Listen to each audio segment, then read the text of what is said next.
چڑھ کر اپنے آپ کو گرا دوں، کہ میں سوچتا تھا کہ میں پہاڑ کے اوپر چڑھ کر اپنے آپ کو گرا دوں، بربنائے تب بشری اس درجے حضور کے اوپر جو ہے یہ شاخ گزر رہا تھا کہ وہی کیسے بند ہو۔ بخاری شریف میں حدیث ہے کہ نبی علیہ السلام نے خودکشی کی کوشش کی۔ کیا یہ حضور علیہ السلام کے بارے میں گستاخی نہیں ہے؟ نعوذ باللہ۔ دیکھیں، میں نے بھی کسی زمانے میں یہ جذبات میں آ کے بول دیا تھا کہ یہ گستاخانہ بات ہے، اگرچہ ہمیں اس سے کوئی فرق نہیں پڑتا۔ اس کی وجہ یہ ہے کہ بخاری شریف میں یہ حدیث متصل سند کے ساتھ نہیں ہے۔ امام بخاری کا جو دعویٰ ہے صحیح بخاری کے بارے میں وہ صرف اسناد والی روایتوں کا ہے جن کی نمبرنگ ہوئی ہے، لیکن بعض اوقات نمبرنگ والی جو احادیث ہے نا، ان میں بھی چند ایک تابعین کے اقوال ایڈ ہوئے ہیں۔ اس میں بھی یہ تابعی کا قول ہے، اس کی سند نبی علیہ السلام تک یا صحابی تک نہیں ہے، کیونکہ اس میں ابن شہاب زہری کہتا ہے فیما بلغنا، اس میں ہمیں یہ بات بھی پہنچی ہے کہ نبی علیہ السلام پہ جب وحی کا سلسلہ منقطع ہو گیا تو رسول اللہ نے اس کا اتنا غم کھایا جو کچھ عرصے کے لیے، جس کے بعد پھر وہ شعراء آفاق آیات نازل ہوئی تھیں، وَالضُّحَا وَاللَّيْلِ إِذَا سَجَا مَا وَدَّعَكَ رَبُّكَ وَمَا قَلَا۔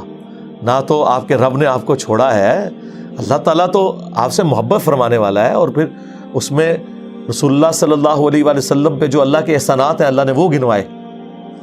تو اس کانٹیکسٹ میں وہ کچھ عرصہ جو فترت کا پیریڈ آیا تھا جس میں نبی علیہ السلام کے اوپر وحی نازل نہیں ہوئی، تو نبی صلی اللہ علیہ وآلہ وسلم کو اس چیز کا غم تھا، اور نبی علیہ السلام نے بارہا خودکشی کی کوشش کی اس غم کے سبب، یعنی یہ تابعی کا قول ہے۔ اب بخاری کی صحت کو اس سے کوئی فرق نہیں پڑتا، بخاری میں اور بھی کئی ضعیف اقوال موجود ہیں۔ بخاری جو ہم کہتے ہیں نا، بخاری اور مسلم دونوں صحیحین ہیں، اس سے مراد ہے اس میں جو نبی علیہ السلام کے ریفرنس تک جتنی حدیثیں سند سے ہیں وہ صحیحین ہیں، وہ صحیح روایتیں ہیں۔ باقی جو چیپٹرز کی ہیڈنگ میں بعض اوقات بے سند اقوال ہیں، وہ صحیح بھی ہو سکتے ہیں، غلط بھی ہو سکتے ہیں۔ مثلا امام بخاری چیپٹر کی ہیڈنگ میں یہ لے کے آیا کہ میں اپنے بندے کے بالکل قریب ہوتا ہوں جب میرے ذکر کی وجہ سے اس کے ہونٹ ہل رہے ہوتے ہیں، میں اپنے بندے کے ساتھ ہوتا ہوں، سبحان اللہ۔ لیکن امام بخاری نے اس کی سند بیان نہیں کی، لیکن اس کی پوری سند سنن ابن ماجہ میں موجود ہے۔ تو ہم کہتے ہیں اگرچہ امام بخاری بغیر سند کے یہ ایک قول لے کر آئے حدیث قدسی کے طور پر، اس کو نمبرنگ بھی نہیں دی ہوئی بخاری میں، چیپٹر کی ہیڈنگ میں، لیکن ہم کہتے ہیں یہ روایت صحیح ہے۔ ابن ماجہ میں اس کی سند موجود ہے۔ صحیح بخاری میں ایک چیپٹر کی ہیڈنگ میں امام بخاری نے ایک واقعہ نقل کیا کہ حضرت عمر نے اپنے دور خلافت میں ایک شخص پہ حد جاری کی جو پاگل تھا، تو حضرت علی نے کہا اے امیر المومنین اس کے اوپر حد نہیں بنتی، کیونکہ اللہ تعالیٰ نے 3 لوگوں سے قلم اٹھا لیا ہے، پاگل یعنی مجنون سے، نمبر 2 سوئے ہوئے شخص سے، نمبر 3 نابالغ سے۔ تو حضرت عمر نے اپنا ڈیسیژن واپس لے لیا۔ اب یہ پورا واقعہ امام بخاری نے حدیث کے اندر نہیں لکھا، چیپٹر کی ہیڈنگ میں، لیکن یہ حدیث بھی ہے سنن ابن ماجہ میں، اور مولا علی نے روایت کی ہے نبی علیہ السلام سے کہ 3 لوگوں سے اللہ نے قلم اٹھا لیا۔ لیکن کچھ ایسے اقوال ہیں جن کی سند نہیں موجود۔ مثلا امام بخاری صحیح بخاری میں لے کے ہیں جو قادیانی کوٹ کرتے ہیں کہ ابن عباس انی متوفیکا ورافعک الیہ، جو سورہ آل عمران میں حضرت عیسیٰ ابن مریم کے بارے میں، متوفیکا ہم تو ترجمہ کرتے ہیں میں تمہیں پورا کر لوں گا اور پھر اٹھا لوں گا، کیونکہ سورہ نساء میں واضح آیا ہے وما قتلوہ وما صلبوہ ولکن شبہ لہم، نہ عیسیٰ ابن مریم قتل ہوئے نہ سولی دیے گئے، بلکہ معاملہ مشتبہ ہو گیا۔ وما قتلوہ یقینا، اور یقینا انہیں قتل نہیں کیا گیا بلکہ اللہ نے انہیں اپنے پاس اٹھا لیا، وہ واضح ہے بالکل۔ اس کے اوپر میری تفصیلی ویڈیو ریکارڈ ہے، غامدی صاحب نے جو خدشات کا اظہار کیا میں نے قرآن سے ہی جواب دیا، وہ ٹاپک ایک الگ ہے۔ لیکن یہاں پہ امام بخاری لے کے آئے کہ وہ ابن عباس کہا کرتے تھے انی متوفی کا، وہ ترجمہ کرتے تھے انی ممیتو کا، میں تمہیں موت دوں گا۔ اب یہ قول بے سند ہے، قادیانی پیش کرتے ہیں بخاری سے کہ حضرت عیسیٰ مر چکے، ہم کہتے ہیں کہ بھائی اس کی سند لے کے آؤ۔ امام بخاری نے ابن عباس کا قول نقل کیا، لیکن امام بخاری سے لے کے ابن عباس تک اس کی سند نہیں ہے، اور یہ چیپٹر کی ہیڈنگ میں۔ بعض دوسری تعویل بھی کرتے ہیں کہ یہ اس زمانے کے لیے جب وہ دوبارہ دنیا میں آئیں گے، وہ خیر دور کی تعویل ہے۔ تو ہم نے کب یہ دعویٰ کیا ہے؟ شاہ ولی اللہ دہلوی نے حجت اللہ البالغہ میں لکھا ہے کہ بخاری اور مسلم کی تمام متصل الاسناد احادیث قطعی الصحت ہے اور امت کا اجماع ہے. ایٹ لیسٹ اہل سنت کے ہاں تو اجماع پایا جاتا ہے. اور ان سے دشمنی کرنے والا، نفرت کرنے والا بدعتی ہے، یعنی خود حنفیوں کو. ظاہر ہے دشمنی کون کرتے ہیں، نفرت کون کرتے ہیں؟ یہی. وہ کہتے ہیں نہیں ہم تو انہیں قرآن کے بعد افضل مانتے ہیں. بس خالی ماننا ہی ہے. جس طرح مسلمان اخبار کی طرح قرآن پڑھتا ہے، پڑھنا ہی ہے. توحید اپنی قرآن والی نہیں کرنی. تم نے نماز رفع الیدین سے نہیں شروع کرنی. اگر قرآن کے بعد افضل کتابیں ہیں تو اس کے مطابق آپ نے نماز نہیں پڑھنی. تو آپ فرق دیکھ لیں. شاہ ولی اللہ دلوی کیا لکھ کے گئے ہیں. تو بخاری کی تمام متصل الاسناد احادیث کے بارے میں ہم بات کرتے ہیں. جس طرح قرآن دو گتوں کے درمیان ایک ایک لفظ محفوظ ہے، اس طرح بخاری کے بارے میں ہمارا کلیم نہیں ہے. بخاری کی صرف احادیث ہے جو محفوظ ہے. باقی جو اقوال ہیں ان میں صحیح اسناد بھی ہیں، ضعیف بھی ہیں. اس پہ بھی باقاعدہ ابن حجر اسقلانی نے پوری ورکنگ کی ہوئی ہے اور محدثین نے بھی. لہذا یہ جو حدیث کے ساتھ الفاظ ہے اس میں امام بخاری نے پورا انصاف کیا. انہوں نے لکھا ہے فیما بلغنا. اس میں ہمیں یہ بات بھی پہنچی ہے، ابن شہاب نے کی ہے، لیکن اس کو انہوں نے یہ نہیں لکھا کہ یہ حدیث ہے اور صحابی تک پہنچتی ہے. تو اس قول کو ہم اس حوالے سے صحیح نہیں سمجھتے. لیکن اگر کوئی سے صحیح بھی مانے، میں پہلے سے سمجھتا تھا کہ گستاخی ہے، لیکن اس کو میں نے دقت نظر سے دیکھا.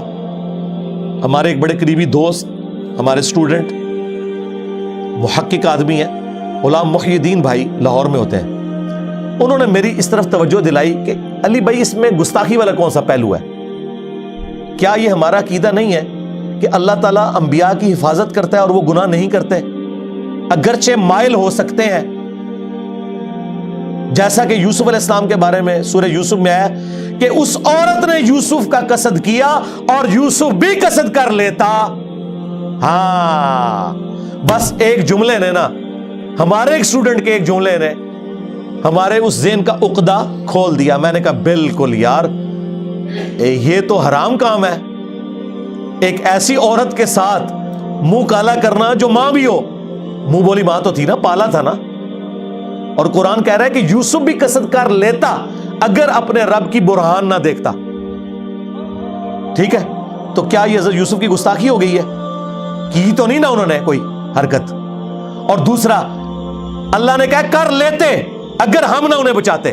تو سرکار اس میں بھی کوئی مسئلہ نہیں ہے، رسول اللہ بھی خودکشی کر لیتے، اللہ نے انہیں بچا لیا. وہ بخاری میں اسی میں روایت میں موجود ہے کہ فرشتہ پھر سامنے آ کے حضور کو تسلی دیتا تھا.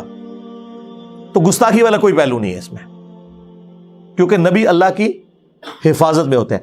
یہ ہے عصمت انبیاء کا عقیدہ.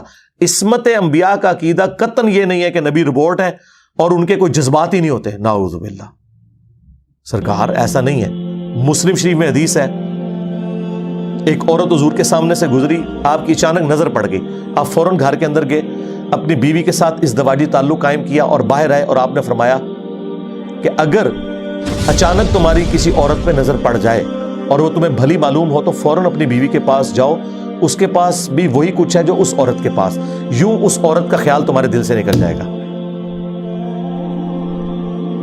آپ کو یہ کہ جی یہ کیسے ہو سکتا ہے؟ یہ تو مسلم شریف میں ہے اور اس میں کوئی گستاخی نہیں ہے.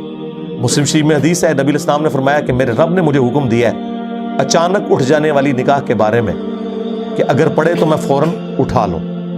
فوراً اٹھانی ہے. وہ جو کہتے ہیں پہلی نکاح معاف ہے، پہلی نکاح یہ نہیں کہ ڈال کے، ایسے نہیں. اگر اندازہ بھی ہو گیا ہے تو آپ نے نکاح پہلی بھی اٹھانا منع ہو جائے گی. وہ پہلی آپ کی وہ ہوگی جس میں آپ کو پتہ چل گیا. تو یہ بڑی احتیاط والا معاملہ ہے. تو اللہ تعالیٰ نے اس حوالے سے نبی صلی اللہ علیہ وآلہ وسلم کو گائیڈ لائنز دی ہیں، آپ علیہ السلام نے امت تک پہنچائی ہیں. عصمت انبیاء کا عقیدہ یہ ہے کہ آج کی ڈیٹ میں نبی معصوم ہے. اگر ان سے کوئی مسئلہ مس ہینڈل ہونے لگا اس زمانے میں، اللہ نے مس ہینڈل ہونے سے پہلے بچا لیا. اور اگر خدا نخواستہ کہیں پہ کوئی ایسی چیز ہو گئی جو اللہ کو پسند نہیں آئی، جسے ہم گناہ نہیں کہتے، اجتہادی خطا کہتے ہیں، جیسا کہ غزوہ بدر کے قیدیوں کو چھوڑ دیا. سورۃ الانفال کی آیت نمبر 68-69 پڑھ لیں. اس میں تو خود بریلویوں کے سب سے بڑے عالم پیر کرم شاہ صاحب الازہری رحمہ اللہ فوت ہو چکے، 1997 میں ڈیتھ ہوئی ان کی۔ پاکستان جس سال بنا تھا 1947 میں، اس سال انہوں نے دورہ حدیث اعلیٰ حضرت کے خلیفہ کے پاس کیا تھا، مفتی نعیم الدین مراد آبادی کے پاس، جنہوں نے اعلیٰ حضرت کا جو ترجمہ ہے کنز الایمان اس کے اوپر حاشیہ لکھا ہے خزائن العرفان، ان کے شاگرد ہیں پیر کرم شاہ صاحب الازہری۔ پیر کرم شاہ صاحب اور مفتی احمد یار خان نعیمی گجراتی جنہوں نے جال حق لکھی ہے، دونوں کلاس فیلو ہیں، انہوں نے بھی پیر کرم